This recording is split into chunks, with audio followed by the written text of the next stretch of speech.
Okay, this is Ash here, and I just wanted to run you through a few of the features of my Diaspora cluster generation tool for the iPhone. I'm using the simulator here, which might look a bit strange. For one thing, if I use two fingers on the screen, you'll see two circles like this. Those won't appear when you use it on the iPhone. This is just so you can see what's going on. Now, there are a number of ways you can create your cluster, but to begin with, let's just create a randomized one. Here we go, and if I two-finger swipe left and right, we can page through the various knots in the cluster. As you can see, it's all a bit blank at the moment, so what we're going to do is going to flick back over to the main page here, and we're going to turn the edit toggle on. This is just so you don't accidentally edit anything you don't want to. There we go. Now let's put a different name in.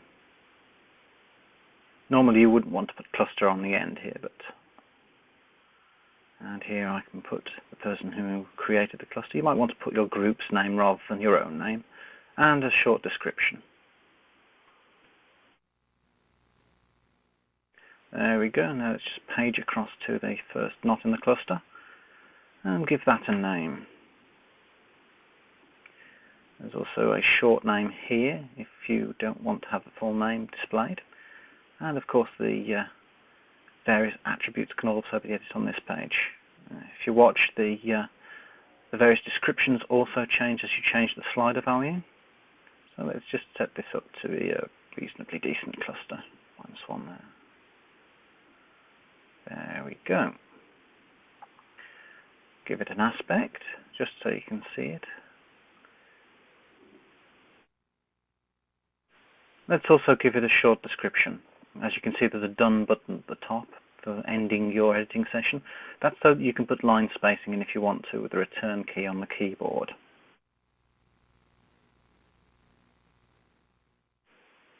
Now you'll notice that each knot has its own author field if you want to use it.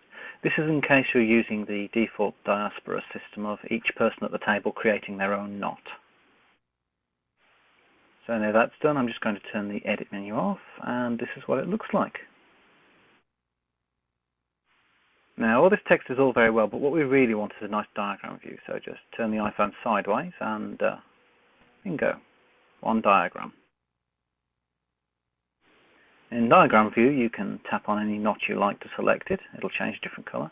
Then just turn the device the right way up again and it will show you the information for that particular knot. Now there are a couple of other features I want to show you, but first we've got to turn edit mode back on, like so, and head on back to our knot diagram. Now say you want to swap the position of two knots. Dead easy in edit mode, just tap the two knots you want to swap, like so, and done. Similarly, if you want to edit the position of your slipstreams, just drag from one knot to another, and if there's a slipstream there already, it will be erased, like so, and add them back in the same way. If you're adding longer range slipstreams like this, it will actually detect the direction you move your finger and add either an overarm or an underarm slipstream. You can also delete knots that you don't want anymore, like so, and add knots either to the left or right of the current selected knot, using these buttons.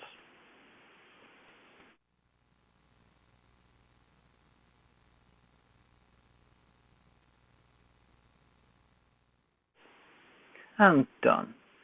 Now, if you like the look of your cluster, you can always save it for later using the button here.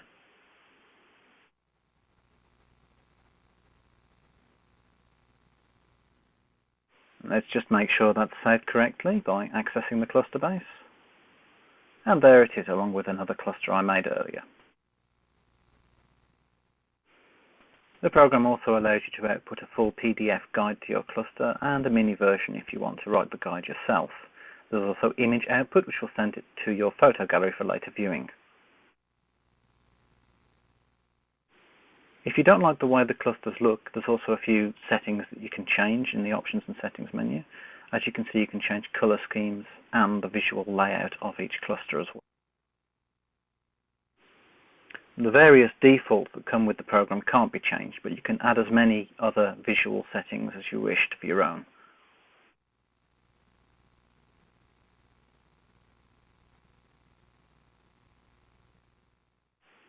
So let's take a quick look at setting your own colour schemes now. All these different colours here can be set manually using the controls below. For the time being, we're just going to take a look at the colour of the knots here. As you can see, we've got a preview field and 4 sliders. Now, these are the standard RGBA sliders, so the top one adjusts how much red there is in the colour, as you can see here. Next one down is green, so if you want a green cluster. And finally blue.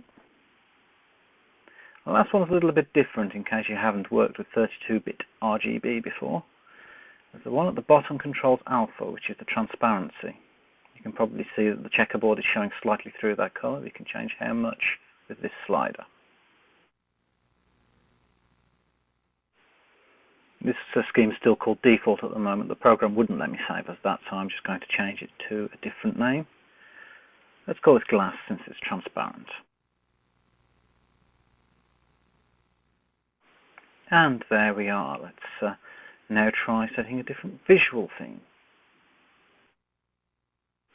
There's a whole selection of different sliders you can change here. For instance, the thickness of the outline of the knots, the size of the highlight around knots that are slip capable, the size of the knots themselves in case you have really long names and want to display them all. You've got the height of the slipstreams above the knot,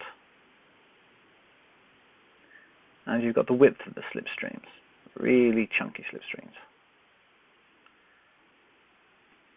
And finally, my personal favourite, the space between the knots. It will in fact let you stack them in a long line, although it doesn't always look good to do so.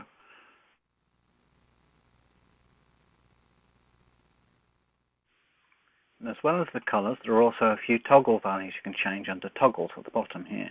You can change whether the knots look in 3-dimensional or just 2-dimensional.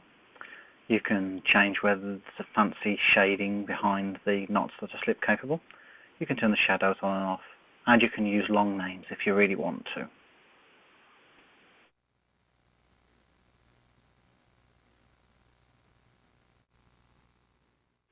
That looks good, so I think I'll save that and we'll call it stacked, since they're stacked.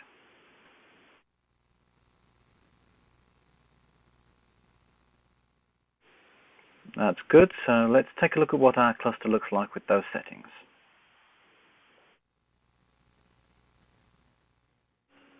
And that's more or less it. As you can see, you can zoom and pan as well using 2 fingers on the screen.